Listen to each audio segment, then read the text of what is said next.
গো মেয়েটা এগুলি কি গো? এগুলো হ্যাঁ, এগুলো হচ্ছে কোথায় পেলা গো? শোনো না, হ্যাঁ এগুলো পাকুড়ের মানে হ্যাঁ ঝাড়খণ্ডের হ্যাঁ। ধরণী পাহাড়ের একটা অজানা গাছের ফুল। এই ফুলটা লাগালে সুন্দর একটা বাঁশের মতো গাছ বেরোয়। বাবা কি সুন্দর গো এই যে দেখতে। পেরে আনলাম, কত হ্যাঁ। আছে ছোট ওটা কি? বড়। কোনটা? ওই লালটা। এটা হলো একটা জংলি খেজুর। ও মা।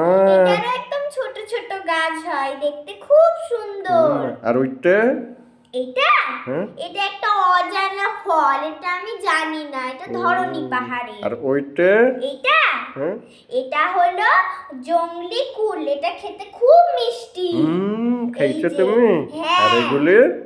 আর এটা হচ্ছে জংলি পাথর, লাল, এই যে হালকা হালকা লাল, এটাও ধরণী পাহাড়ের পাথর। বাহ সুন্দর। আমরা আবার দেখবো সুন্দর করে, আপনারাও দেখুন। আপনারা দেখতে থাকুন। টাটা।